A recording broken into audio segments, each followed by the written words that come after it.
I don't know. I don't know why it is such a big thing. Money makes the world go round. I can understand that, but please, Sagorika, tell me, why are we all obsessed by it? Why do we need it? And why is it such an essential thing in life? Yeah, we all want to have a lot to do all the things we want to, but it just flies out of the window with nothing.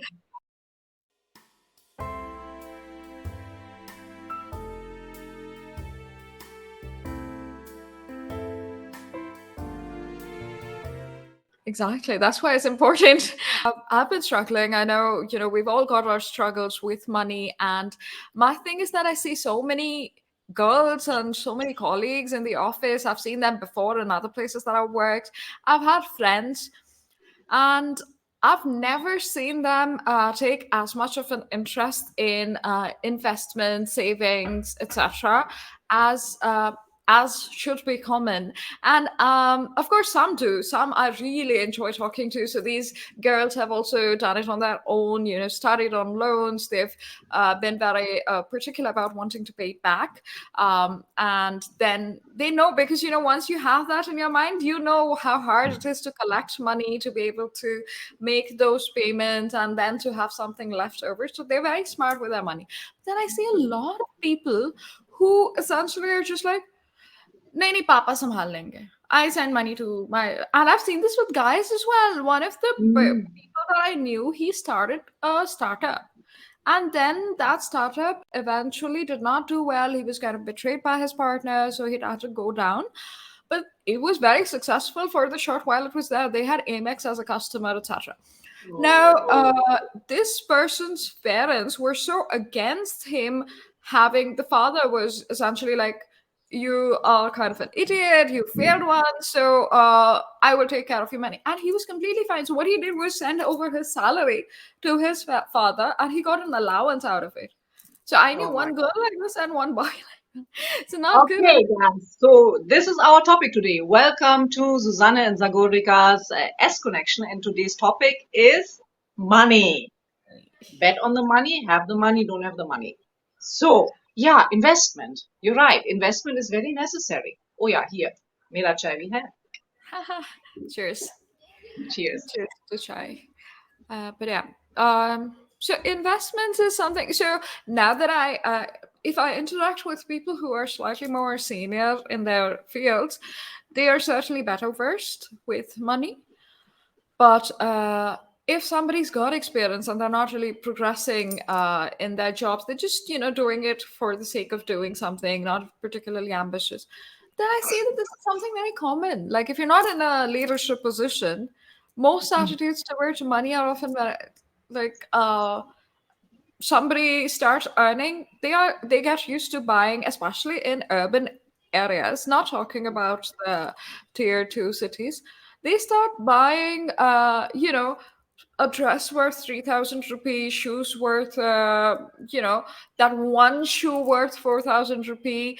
And then that one shoe becomes, array, this was actually 8,000. And then I got it on 4,000 the next month as well. So it's because you see so much money in your bank account, especially Yeah. if you're not paying too much of a rent, too high of a rent, and you have a lot of money.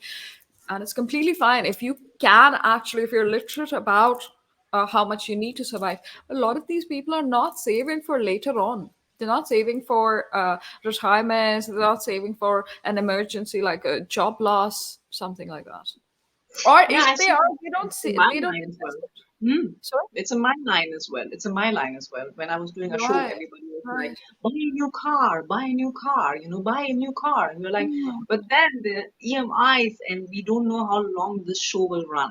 So we literally had people who bought Right. cars and then got stuck in the payments and couldn't, maybe not yet now in a show, but in general, it is the status symbol. You have to come in a big car, otherwise you're not being taken serious as an actor. This kind of thing.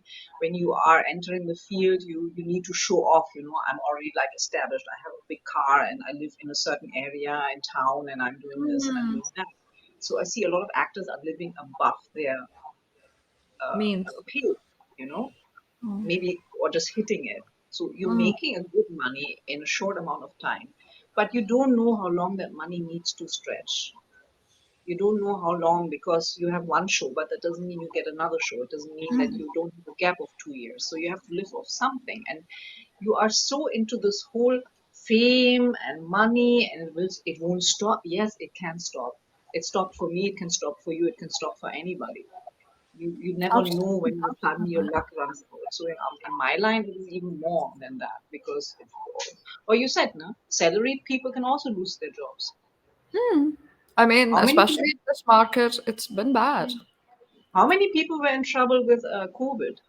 Mm. Money wise, didn't have enough, couldn't Yeah. survive a year without income. So I think I am talking about a particularly elite group of people, which, I think family wise also they might not have struggled. It's not a lower middle income family from before where they come from, so they might not know about how to, they might not have that in their minds. I see people booking. So for me, for people like us, I know my cousins, my sister, we will all book flights way in advance to be able to you just don't think of booking immediately because we can't afford it is something that's in our mind. Or if I book something, if I have to book something immediately, I know I'll have to freelance, I'll have to get extra money to make up this loss. That's always calculating in my head. But Mhm. for most people, you know if you're in a long distance relationship and your partner wants to meet you, and if you just book it immediately, or something goes wrong, something happens at home and it's not like an urgent situation, it's just like, oh, I can take this opportunity to meet, they just do it. And it's not, again, none of this is a negative, it's just different ways of being. So if you're not really stressed about money, you kind of live very impulsively, very spontaneously. And I'm Yeah. not sure that it's um, bad in any way, just that for the people who might need to be aware. So it's better to do all of this, have that fund for, if you want to take immediate measures at some point, Mhm. have that as a separate fund. This is for fun stuff, this is for emergency fund, whatever. You can have that planned as well. But that planning is not there. For a lot of people, it's just, oh, there's a lump sum sitting in my account, in my salaried account. That's all the money I have. So yeah, It's too nice. It's too nice. it I does. Yeah, Yeah, it's just out of the window because you don't understand. I mean, in the beginning, when you make money suddenly, for some time to go overboard is normal. I think for absolutely. some time it is happening. Even Yeah, if you're not wanting to do it, you go a little crazy. yeah, Yeah. yeah. Yeah. And but then there should be a sobering moment where you are sitting down in your understanding the necessity of saving some money, looking at mutual funds, looking at you know putting something to the side, especially here in India, put something to the side or have a life like a extra health insurance because a normal health insurance just takes you up to a certain level, Absolutely. right? And Hmm. then nowadays it has become so expensive. I hear constantly people are like having to sell their house for medical expenses and stuff like that. And that is not. This is not where you want to be. This is not where Hmm. you want to be. And then that pair of shoes and that dress won't mean anything anymore because you would have needed the money for something else. That is so true. And I see this with men and cars as well. Sometimes men they buy much more than they need. So then I have friends who kind of splurge on shopping and shoes, and men, a lot of men. So again, this is a category of kind of elite people. So what happens is they know that they'll get married and it'll be a double income household, so they kind of save for a house. But a lot of the rest of the or they are paying emis of houses or cars or all of that, but then they kind of then live paycheck to paycheck because we all feel like we deserve it, we deserve better. But that's entitlement, no? Hmm. There's no such thing as deserve better, because life just comes at you as it does. It doesn't think about what you deserve or what you think you deserve. Yeah, life It is just not fair to comes. anybody. Life is not fair to anybody. Exactly. If you look deeper, nobody is being saved. Just look at this explosion of this Titan submarine. They paid 250,000 per ticket to go down and see the Titanic wreck, and it just imploded. And I feel okay. Ah, crazy amount of money thrown out for some kick and thrill that you need to feel alive, or just to show that I can afford to do this. I don't know what the reason was behind it. It is just I sad, you actually know. think differently on that. For that, Can't for tell me. something like that, it's not the money. It's the fact that the only breakthroughs in any history has always been, with people who are a little bit more crazy and are willing to take risks, big risks. Now, my only problem is that they ignored engineer warnings. That was the owner's fault. That was like a person who's a tourist will obviously, and there are so many scientific breakthroughs happening. What would make you think that this would not be possible? You're not the one talking to the engineer. There are people paying for space tourism. So I Yeah, don't think it's quite as. I think it's very thrilling to have those kinds of breakthroughs. But when it comes to safety, there should have been a much more rigorous check. That happens when I think if money has to play into it, there should have been regulations. Not just because somebody has so much money, it's unregulated and anybody could just go.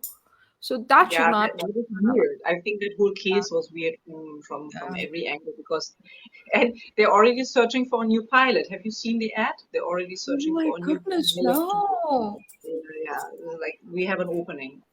Oh wow, that's crazy. That's like one of those Arctic explorations in 2 centuries ago, 1.5 centuries ago. So that's how it used to be. You lose your people, and then you come back and say there's a vacancy. Uh, I still think there is a certain kind of show off plus thrill seeking in it. thrill seeking, certainly.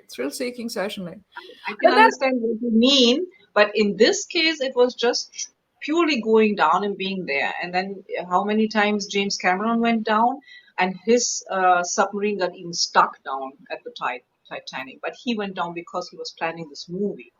So exactly. I think if you are planning a movie, if you're planning something to do with it, just not to go and sightsee it because you can, there is no breakthrough in my opinion. But in other realms, definitely like space tourism is definitely something that these people are pioneers blasting themselves up there. It's like, okay, no, I will not pay for it and I will not be paid for it. Thank you, not doing it.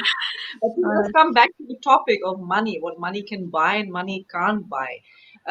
Money can't buy happiness. Have you seen in your friends maybe that after they bought that dress and after they bought the shoes, the happiness about the purchase disappeared very fast? I again, my thing is that money does buy happiness to a threshold, but things do not. Things do not necessarily buy happiness. So what you do with that money is important for me. If I am able to clear certain loans, if I'm able to do something for my family, that will make me immensely happy. It'll make me relieved actually, because that's kind of a pressure bubble I live. I think a lot of Indians do that, right? You want to do things for your family, and Yeah, of then course. have that settled thing. I'm sure you would have plans with folks back home here as well. When you have money, you can do so much more, travel, do all of that. Yeah. I got But them here one time and it was a big thrill. I got them here to India and it was yeah, an all expense paid trip and everything I was taken care of. And it gives you a right. certain kind of feeling of satisfaction that you were able to gift this to your family. Mm, Yeah. mm. But they do the Absolutely. same thing. So it's like it's a back and forth. And Mm, and another thing, if you have enough money, you can buy any kind of treatment. Yeah, if you are sick and you want to do something and you want to do an alternative treatment, what is not being covered by any kind of insurance, then yes, that money is great to have. It gives a kind of feeling of security when you don't have to count and calculate which insurance am I absolutely. having to open now, where do I have to take this money from, and No, that's yeah. right. So, have you read about that billionaire who essentially tries to prolong his life? I found that very uh, I don't know, disconnected person. Not because he was doing all of that. The thing is, he divorced his wife because she had cancer, and he didn't want to be with someone who he had to look after. So If he wants to remain 18 forever, he literally wants to remain 18 in his head as well. Yeah, or 16. He wants to just be a showpiece and just be pretty for other people to admire. I don't even find him pretty, but he does. He finds himself pretty, I guess. So yeah, But that plays again into the whole plastic surgery talk that we had in the last chat, this not being happy with who you are, and he's trying to yeah, attain that's an and to do. extreme. I think it Definitely. is going into that topic more than Yeah, that yeah, he has yeah. the money. He has the money to Right. do it. No, It's if you not being haven't able. watched that, please watch it here. This is the video we're talking about. But uh, definitely, it's the fact that he can. So he is trying all of this. I don't know, maybe his bubble bursts at some point. It just seemed very inhumane to be that kind of person who's seeking, maybe he could have placed as something scientific, something to help humanity later on, because he talks about all of these things that you can Yeah. do it by these things, whatever, these methods. And then you turn from trying to help humanity to not even wanting to help your wife. Seriously, what is the money worth? Ah, not much. It reminds me of these people who also have like their bodies frozen into some Cairo. Cryopreservation. I don't know. They have their body Cryopreservation. frozen and they're Cryopreservation. thinking that Mm. this goes against anything that any Hindu is Mm. believing. Like, अरे यार मेरा body kahi hai. Oh, I'm sorry. I find this like yeah. really weird. That you even babies. It's a good topic, actually. The idea that Hinduism is completely okay with death, with accepting death. We have a deity for death, and he's the same deity as for balance, which is dharma. So that's an interesting topic. We don't care about, or we shouldn't, at least if as a practicing Hindu, be caring only about the body and how it can be preserved or whatever. So but yeah, on today's topic in terms of money, with regards to things, this is the problem that I see, that people do spend on things. And one other thing that I've noticed is a lot of these people are also the kind of people who have to live away from their homes, away from a sense of community. Do you think that that would drive it? If you were living in, say, a place where you're comfortable, you wouldn't be looking to go out and splurge on drinking every weekend or buying Yeah, all of these things, definitely. right? Definitely. Yeah, definitely. Because I just out of my own experience, I used to live in South Korea, and I was alone at that time, and I definitely spent a lot of money on stuff that I Oh, didn't need, because I was just going out and shopping. Shopping became something to do because you don't have anything else to do. You're just in this bubble mm. in this life, and was very far away from my family. And at that time, a phone call was costing hundreds and hundreds of Oh, yeah, euros, or actually right. Deutschmark at that time. So it was not possible to talk to mom more than like a few minutes every couple of weeks, and there was a complete disconnect if you're so shut off. It's the same kind of phenomenon when you are alone, that you like guzzling more into your phone, like you're more attached to your phone. So Oh, I think absolutely, that's Suzanne. That's so it's like correct. it's an evasive thing, you're evading your life. Either you go shopping, or you drink, or you have food, or you watch TV, or you are in your phone. And I've done that countless times. Right. No, I think a lot of people find it very hard to just keep their phones away in any conversation. So I have a very good friend comes over. I am talking. It's like things go here, and the phone is. And I'm like, that is so rude. I have to keep it's not just me, other friends also find keep telling him that no, stop it, stop. He is so addicted. And when he goes home, not responding to messages, nothing. He respond in 2 days. And I'm like, see, this is just, you're so bored with life away from family that you're addicted to your phone. So I think you're very right that they guys replaced one addiction with the shopping addiction with, but in terms of taking care of money, Yeah. do you have experience with, investing, compounding, saving, all of those basic ideas? Yeah, the thing is, as an actor, I always have every time I'm getting a project, I'm trying to take a certain amount and really, really like a lot, put it to the Right. side, because I have these huge gaps in Ah, between. Because as a foreigner, I don't get continuous roles. I had like a few years back, but the amount of money that you're making is looking like it's a good amount of money. But then you're paying taxes and you pay your manager and you pay this and that, and suddenly not much is left. And then from that, you have to calculate what is your monthly expense. And then you just calculate maybe for the next 1.5, 2 years, I'm not going to have any money. But last year, my neighbor and my friend, she got me into the stock market. Ah, So I was having a small amount of money, and I was just like working with that, not making a lot, but learning.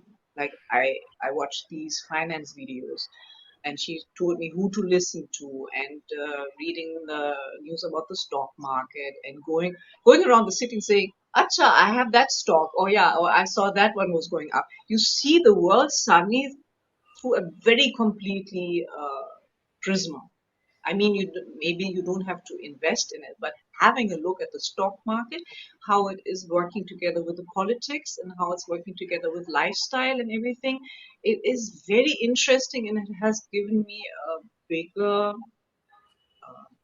knowledge, a bigger understanding how things are working together. Like when this report came out in America, Hindenburg Hindenburg report, yes. report, and how our market reacted to it, then how it recovered from it. So I went through all of this and I looked at all of this, and I could see how it's rebounding, how these news can affect the market, and how good news can also affect the market. And what you're predicting is not necessarily what will happen.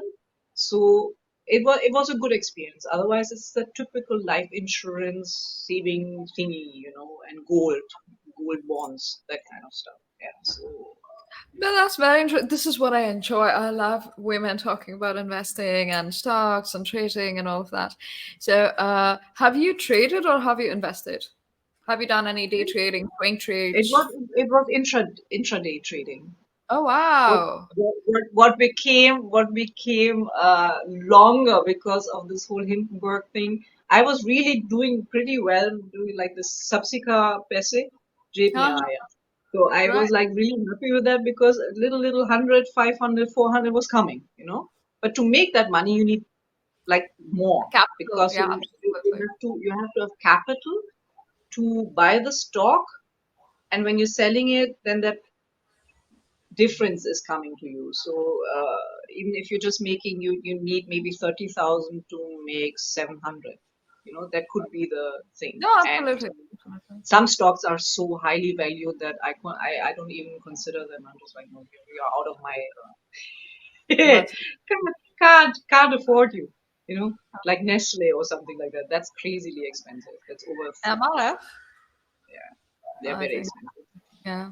But And yeah, so I was doing that, and because of the Hindenburg thing, it just I couldn't do it, and now slowly it is recovering, and I'm doing a little bit here and there. And, right. I haven't really done a lot of intraday trading, but yeah, I do invest as well and swing trade sometimes. But it's always the kind of fear that permeates the regular mind of youngsters. I have a friend who quit his day job and Touchwood is making like tons of money with very low risk intraday trading Mhm. because he went through the whole process. He took courses, he did paper trades, then he um, started doing day trades with less capital, and then he increased it over the course of I think 3 years. Fourth year, he quit. He was making money every day and low risk. You have high Mhm. capital but low risk, and Yeah. he kept making money, and that compounds, right? You're making that money every single day. So Mm. these are things that, especially, I think the Indian market is very, while it is volatile, it's a good market at this time. I don't know It's if you can really good make that market. exactly. So I keep thinking that a lot of NRIs who are settled abroad should invest some amount of money in India because the way that There is grows. money. There is money from them. There is money in the Yeah. market. And every time there's bad news and they're pulling it out, you can feel it. Those Like, are that's true. You know why? Because the taxes are so high that they have gone to Singapore and Dubai to settle because there's no taxes there, and then they trade here. Those are the high net worth individuals. a lot So of doctors are trading. A lot of doctors are trading, and they're very wow, knowledgeable. they're helping each other, and they're like WhatsApp Oh, groups where that's all these couples brilliant. are inside, and they're giving each other the information, and that's a whole world that completely exists that you're not aware of if you haven't heard about it. So it's a very interesting thing, stock market in itself. It's like a whole topic in itself. No, no, But I absolutely enjoy that topic. I want to ask you, why do you think that people are scared of it? the risk factor. They think I think a lot that the market runs on emotion. So I think a lot of times people are overreacting, and I'm the most comfortable when my stock is down, because then I know it will recover again. I'm getting nervous when I don't know when to sell, because I Oh have my to. God. I, I, I I, never know. I'm like, so what's my horrible for target price? expectations. I'm getting nervous when it is hitting my buying price and it's getting above, because I sold like Axis Bank. I was so happy because it went from 911 to 947. I was like, yes, that's a good amount of money. It will not go higher. At 982 today. And I was like, mm. So these kinds of things you have to be able to. It's a lot of psychological thing. The more Absolutely. relaxed you are, and you only play with the money that you don't need. If it is not Who hurting needs you, three pairs of shoes worth 5,000? then you can definitely buy stock for 5,000. You can Exactly. buy. Buy 15,000 worth of one stock. And frankly, I think I will learn from you offline. I'm definitely coming for lessons because I'll tell Woohoo! I'm a you. baby. So I'm a I baby. have some insight into a couple of stocks. And so I bought Mazgaon and that did really well. Mazgaon Dock Hmm. shipyard. And it was stuck at this place and I was like, go up. And then suddenly like went Yeah, you 4x never know when in it does. less than 6 months or something, and that was fun. So And then it is my also gives you a kick. It gives you a kick. You feel like, oh, I've cheated the system. That but kind there's of a a lot of feeling. threats as well. But the thing is, investing is not as risky. Like people shouldn't be feeling that investing is risky. So it's not Hmm. just the stock market, even mutual funds. I've had Yeah, people ask me about mutual funds, and it's just so easy. Today, like you just get an app on your phone, do a KYC, and then you have set up an SIP. That's it. The money yeah, just goes out when it comes in, right? That time it yeah, just goes yeah, out automatically. You don't have to click a button. So yeah. why is that something that people are risk averse to? I know I a think huge population has started, but a lot of them I think a haven't. lot of people are just worried and are scared about the topic in itself. When you're coming from a certain background, when maybe from your childhood onwards, that money was a topic, money was maybe thought about at home, money was a big trigger. You're not seeing it clearly. You don't see it detached from your psyche. Money is so meshed up with our feelings, with who we are, what is going on with us. We cannot logically decide on how to use money and what to do with money, because what you're doing with it is automatically your reward or your punishment. Depending on if you can spend it, it's a reward. If you can't have it, it's a punishment. And I want to also one time get something. Yeah, but if your financial situation is not like that, you can't do it. So somebody who's coming from a background that was very painful, and children who have seen their parents fight about money, I think those people are risk adverse. And any time where they are being told you take some of that money and you invest it somewhere, I think they're just getting like fluttery and they're reacting emotionally, not logically. They're not thinking, they're just reacting emotionally. I've seen this with people whose families are actually quite well off, so they never needed to do anything. They just did not Hmm. need to bother about money because it would be given. So when they become independent, when they kind of start working, they follow the same process. They take the money, they take a part of it, give it to their families. Now, that's not a problem. See, one thing is that senior citizens, if your parents are senior citizens, you can book an RD in their name or something, you get a higher interest. Yeah. Or you give your parents money, maybe you don't understand the real estate market and they invest it for you.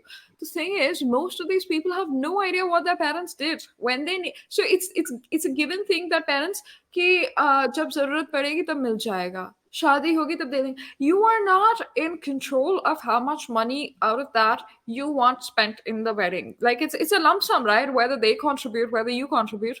Kitna gaya. Then when you need it, they'll be like, or siblings or anybody who, it's not just family, and I'm not blaming anybody here. It's just that you don't have that sense of control.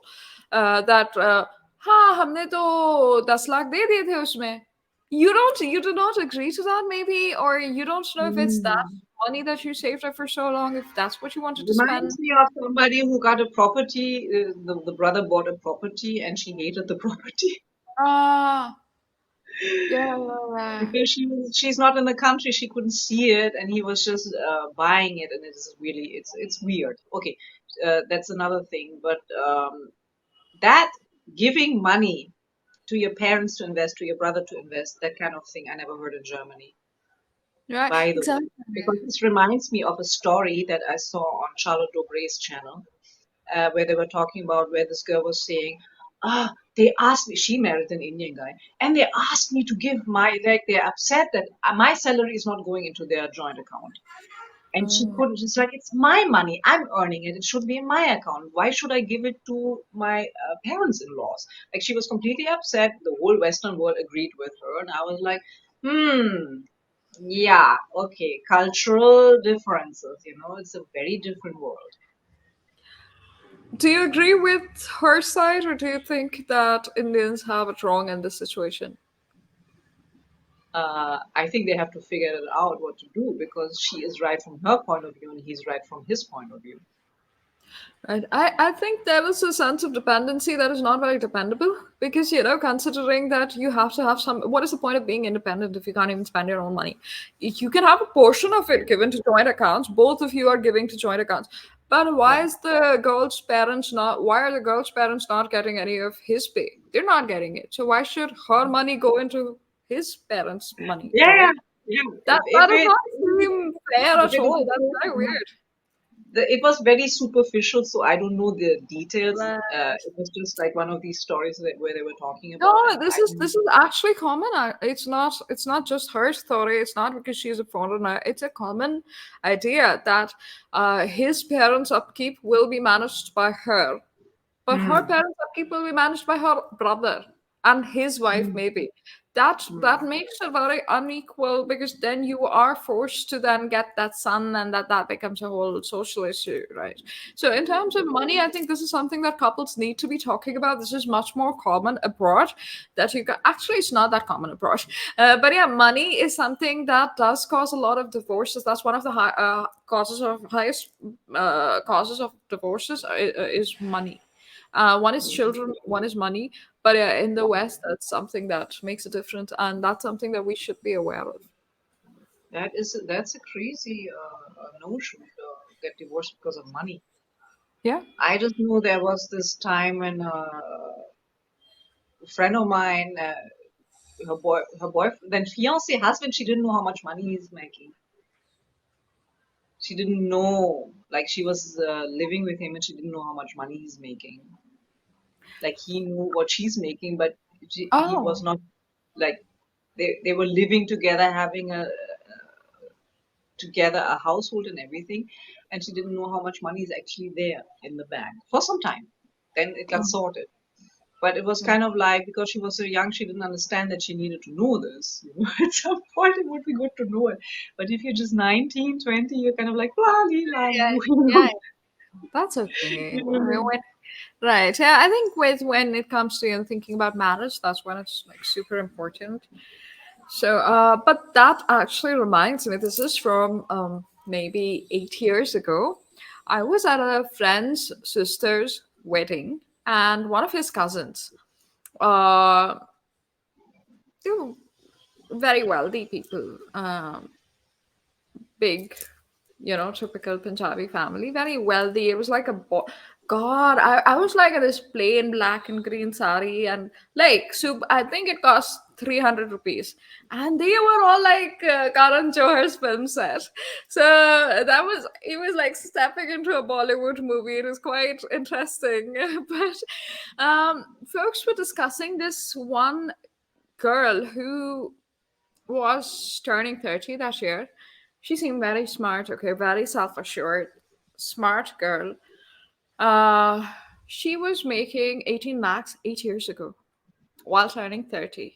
That was a Good. big sum. They did not, the family was not getting matches. So I asked, why is she not marrying somebody of her choice? So apparently she tried, and they weren't against a marriage of their choice or anything. She tried, she just wanted to go the arranged marriage route. It was her choice completely.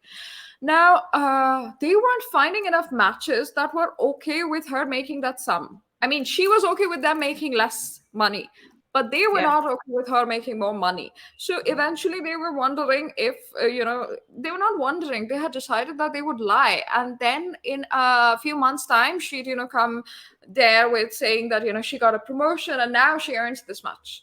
And I thought, how do you start a relationship on the basis of a lie? You don't know this person, and the first thing that when you're discussing, it's a lie.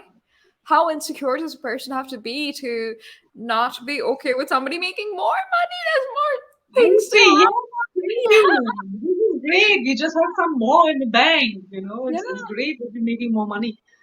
Ah, I did not hear about, I don't know how long that went on for. Hopefully, she found someone who was decent and all that. But it was very shocking to me. Like, it was something that would not happen. That would probably never happen in my family. That would not happen in a lot of other people's families, I especially with women know. being a lot more aware and all that. I think they would Yeah. not want to start things on the basis of lies. So, yeah, that was very surprising to me. Yeah, lying is never a good idea to start a relationship, especially Exactly. as we are in this whole thing here with arranged marriages and everything. Yeah. So that was surprising. But yeah, money does play. So that's why money plays a big role in relationships. And Yeah, yes. actually, I've seen it across social strata. Like, whether it's the cleaning lady, whether it's the cook, I've seen them, discuss money, and it's different. It's certainly different, but a lot of relationships depend upon that.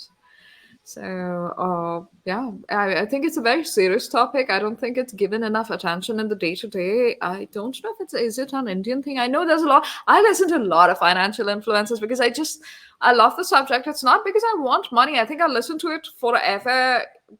God willing, I will have money at some point, but I think I'll still listen to them because some of the more authentic people, they tend to have respect for it. And I think some communities in India also do that. They approach things with a lot of respect for it. And some people do it individually. Like one of my friends, he took a 6 month break. And at that time, I know we weren't earning all that well. 6 month break at home, and he was able to use his savings.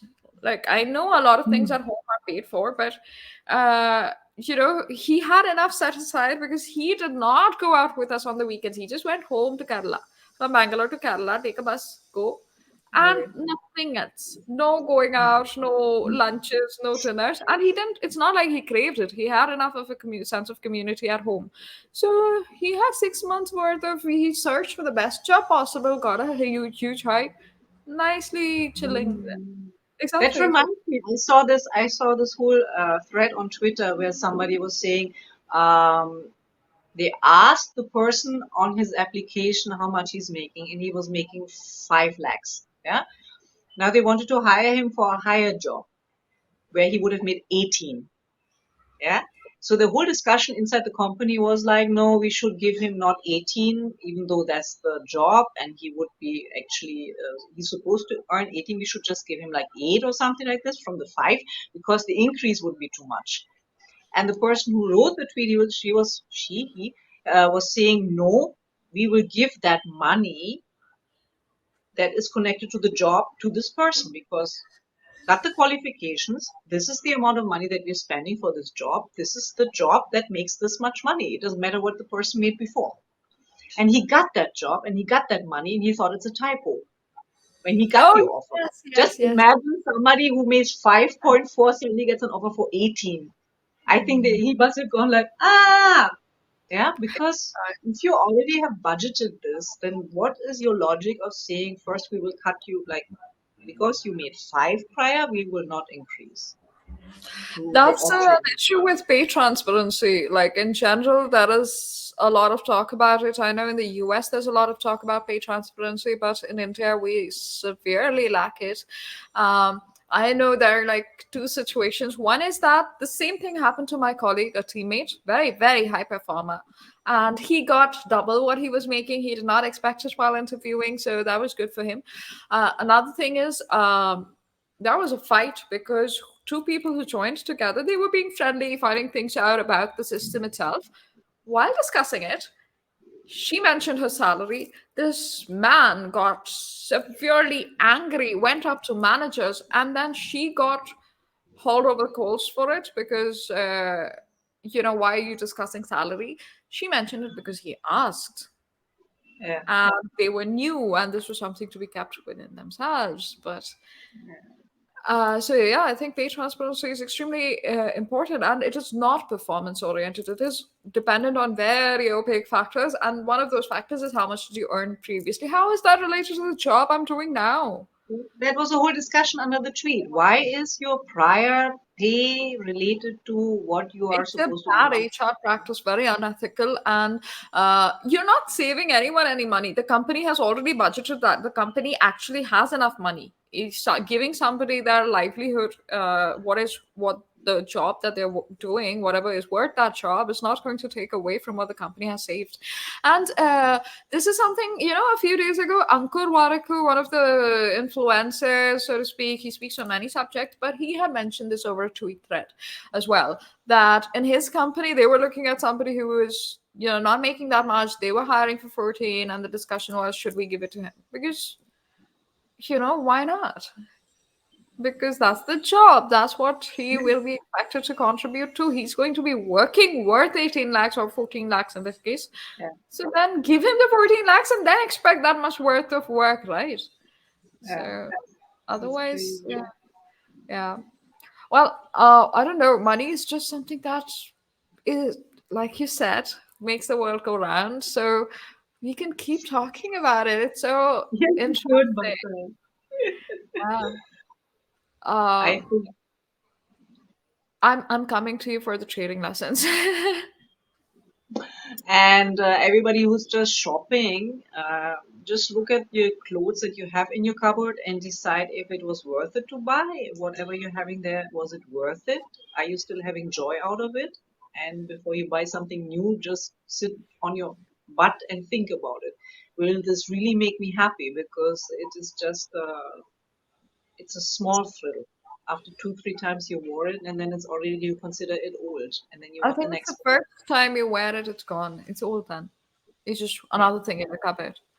So somebody I was watching said that the anticipation of buying something is much more, the joy of that anticipation, the dopamine hit that arrives is much bigger Really? than the hit that happens when you receive it. When you paid for it, when you receive it, is actually lower. You're less happy than when you were thinking of buying it.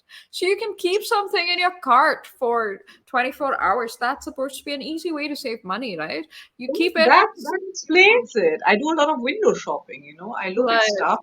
I'm not really planning on buying it. I'm just looking at it. And then my mom is doing the same thing. And when my mom and my dad go, my dad keeps on saying, "You like this? Buy it. You like this? Buy it." And she's like, "No, I just want to have, I just want to have a look." I think that that's a certain dopamine that's maybe only women are getting. You know, the anticipation of buying it because it is not. It's like neither Akhil nor my dad are into the anticipation dopamine hit. They're My not dad really. is, no, not the anticipation, but my dad shops a lot more than mom. But Oh, more, a couple of my colleagues, the male colleagues that I was talking about, they yeah. have new clothes every day. By the way, this dress is a hand me down from somebody who came from the US. It was her dress. Some neighbor 15, 16 years ago. I don't know, a really long time. When I was just coming out from school, I think. So yeah, 15, 16 years ago. They came over and, asked. I think that was much older. This is probably 20 years that I have had it. And Well, they have had it for, like, this is a second hand dress that is 20 years old for me only. So I don't know how old this actually is. So yeah, I mean, you can always, I don't, we all, at least in India, we've grown up wearing cousins' clothes or sisters or something like that. Then if that is a common thing, then why are second-hand shops not working? I see again and again that this whole system is coming where you're trying to you wear a designer piece or you have this really pretty kurta and you don't want to wear it anymore. It's still nice enough, and you're trying to resell it, and that's not happening. It's not working like it does in Europe. No. No, so second hand does not work because this is more from a knowing perspective. Indians are very, very particular about that sense of hygiene and personal space. So I Mm. know looking at the chaotic crowds in India, that might not come across, but we don't put clothes on from strangers. So Mm. it's something that's very ingrained. I don't think it can be taken out.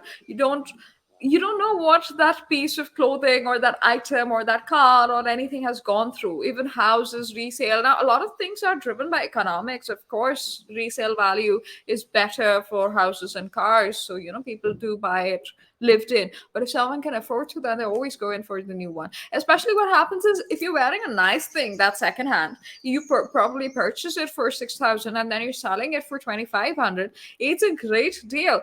But for the person who can afford 2,500, they'd rather buy, two new clothes for A new 2,500. one. A new Yeah. one. Yeah, I can So that's understand the that. thing. So I I thought think it's an energy that thing as well, that you don't that want energy the is person's why energy. it's, Yeah. yes, that's the main reason that you don't wear. But yeah, this is like, in the family and all that. So it's pretty common, I think. But we grew up like that. I think now with the disposable income being quite high, which is good, which is great actually. But that disposable income needs to be, I think, channeled. Again, I think this goes back to a lack of purpose, which we discussed on our first video. I think that lack of purpose creates a sense of emptiness, and then you Mm. try to fill that up. That needs to be Yeah. channeled. Like, why don't we find our purposes and then put some capital towards it? That's how entrepreneurs are made. So yeah, yeah. Business, real estate, gold, mutual funds, these are like mutual funds or other investments. Now, health insurance, life insurance, they're hardly investments. They're more like necessities that one needs. So Yeah. Just more in that case. like Okay. liabilities bucket is better suited for them. But yeah, these are assets that one can purchase. You have so many under ADC, I think ADD as well, the post office things and That's digital gold. great. Yes. This There's a lot of things. It's just if I scared to touch it or even feel like it's a boring topic. Money is a boring topic. No, money is not boring. What you can do with money is extremely Not for interesting. us, but talking about people in general, it's Yeah, yeah, way I know, you don't mean me. more You. Yeah. it's way more exciting to go out, buy a dress or a handbag than to think about mutual funds and invest. Mm. No, It's not absolutely. sexy. Um, We need to make it sexy, right? It should be sexy to yeah, talk about money. especially for women because they're still Especially lagging for behind. women. It's absolutely, especially for women. I think a lot of people are held back by because if we consider what happens with different socioeconomic strata, there are, especially in certain states, there are many women who are the sole breadwinners. They go home, they are Hmm? beaten by alcoholic husbands. The money Yeah, goes to them. They don't have enough. And the child is completely her responsibility. So his schooling, his uniforms, his textbooks, her extra classes, there are no extra classes. But even the most basic things are on the mother. She has yeah. nothing. They just come, beat them up for money, take the money, go and drink again. That's it. Play cards under the trees. You will see this. That's why Anna Hazare's movement and some model in creating that model village was such a great hit. Uh, Things are changing. The more the economy grows, and I think India is, the I think there's a few ways to do finances that make economics that make things a little more equitable. So for example, Lichat Papar is a great example.